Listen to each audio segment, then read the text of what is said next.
Olá, hoje a gente mergulha em Gênesis capítulo 9. A ideia é ir um pouco além da história mais conhecida da Arca, sabe? Vamos olhar para a aliança depois do dilúvio, aquela passagem bem controversa do Noé bêbado, e também algumas interpretações talvez menos óbvias que uma análise específica levanta. O objetivo é tentar desvendar as camadas de significado nesse texto tão fundamental. Ok, vamos começar a desembrulhar isso. Exato. É aquele momento de recomeço, né? Logo depois do dilúvio. A humanidade tendo uma segunda chance, digamos assim. E aí vem novas regras, promessas e também, claro, um drama familiar que, de certa forma, ecoa até hoje. Isso. A história começa com aquela bênção bem conhecida, né? Frutificai e multiplicai-vos, para Noé e os filhos. Mas logo depois já aparecem umas novidades importantes. Tipo a permissão para comer carne, que é diferente do que se tinha antes, lá no Éden. Só que tem uma condição bem clara: não pode consumir o sangue junto. É descrito como a sua vida.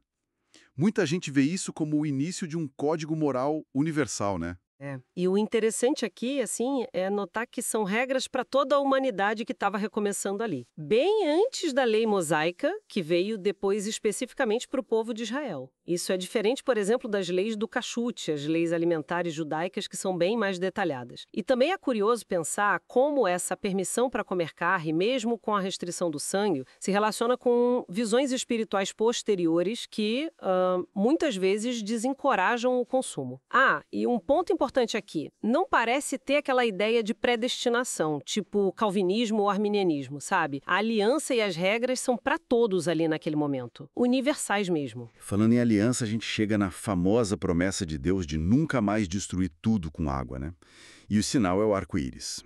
O meu arco tenho posto nas nuvens. E o ponto que a análise destaca aqui é que esse sinal não é só para um grupo, é para toda criatura viva. Sim, o simbolismo é muito forte. Tem uma interpretação que vê o arco, que muitas vezes era símbolo de guerra, uma arma mesmo, como estando em descanso, sinalizando paz entre Deus e a criação. E se a gente conecta isso com o contexto da época, da região, a gente vê ecos em mitos da Mesopotâmia. Por exemplo, no épico de Atrahasis, os deuses também buscam uma forma de paz depois de um dilúvio terrível. Parece um padrão narrativo, sabe, de lidar com o pós-catástrofe. Pois é, agora a gente entra na parte que, bom, pega um pouco mais. A embriaguez de Noé. Ele planta uma vinha, faz vinho, bebe além da conta e fica nu na tenda dele. Aí o filho, Cã, vê o pai naquela situação e vai contar para os irmãos, Sem e Jafé. Eles, de forma respeitosa, cobrem o pai de costas, sem olhar. Mas a reviravolta é quando Noé acorda e fica sabendo. Ele não amaldiçoa Cã. Ele amaldiçoa Canaã, o filho de Cã. Maldito seja Canaã, servo do servo será. E aí fica a grande questão, né? Por que o neto Canaã e não o filho Cã que viu a nudez? Essa é, sem dúvida, uma das partes mais complicadas e que, infelizmente, já foi usada de forma muito errada ao longo da história. Existem hipóteses sobre o que significaria realmente ver a nudez. Alguns estudiosos sugerem que podia ser um eufemismo para algo mais grave, talvez até uma transgressão sexual, citando proibições parecidas lá no livro de Levítico.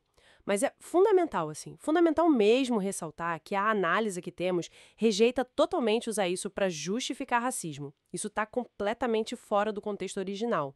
O texto ali falava de dinâmicas tribais, de geopolítica da época envolvendo os povos cananeus. Não tem nada a ver com raça como a gente entende hoje. A análise também argumenta que esse episódio desafia visões deterministas, porque mostra uma ação humana, a de Cã, tendo uma consequência direta, né? E levanta questões éticas sobre a conquista posterior da terra de Canaã pelos israelitas. Nossa, isso realmente faz a gente pensar, né? Sobre como a gente lê esses textos antigos. E o perigo de colocar nossas questões atuais neles. A história continua, fala da longevidade de Noé, que morreu com 950 anos. Mas essa análise que a gente está vendo vai além. Aponta umas conexões meio ocultas, digamos. O que mais tem aí?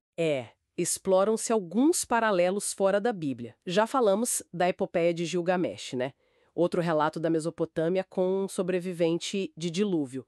Mas uma conexão mais intrigante, talvez, venha do livro de Enoque. É um texto judaico antigo, mas que não entrou no cânone bíblico oficial, é considerado apócrifo. Nesse livro, Enoque descreve anjos caídos que teriam ensinado conhecimentos proibidos para a humanidade, coisas como metalurgia para fazer armas e, olha só, a vinicultura, o fazer vinho. Então, por essa ótica, a embriaguez de Noé poderia ser vista não só como uma falha pessoal, mas talvez como um símbolo da humanidade lidando com esses conhecimentos ambíguos, poderosos. E ainda tem uma leitura mais esotérica do arco-íris, que conecta as 7 cores a frequências, chakras, algo que aparece em sistemas místicos como a cabala ou o gnosticismo. Coisas que teriam sido suprimidas, segundo essa visão. Uau! Então, resumindo um pouco, Gênesis 9 é bem mais que só uma história de recomeço e arco-íris, né? Tem regras que parecem universais, uma aliança que abrange tudo, tensões familiares bem pesadas e camadas e mais camadas de interpretação que foram discutidas, às vezes distorcidas e ressignificadas por séculos. Exatamente. E para deixar uma última reflexão, talvez, se a gente considerar essa possível ligação com o livro de Enoch, onde fazer vinho é um conhecimento meio proibido, trazido por seres caídos, como isso poderia mudar nossa visão do que Noé fez? Será que a embriaguez dele é só um deslize moral? Ou poderia ser um símbolo maior? Tipo, a dificuldade da própria humanidade em lidar com tecnologias, com conhecimentos novos e potencialmente perigosos, especialmente depois de sobreviver a um evento tão catastrófico. Fica essa pergunta, né? Como a gente administra o poder que adquire?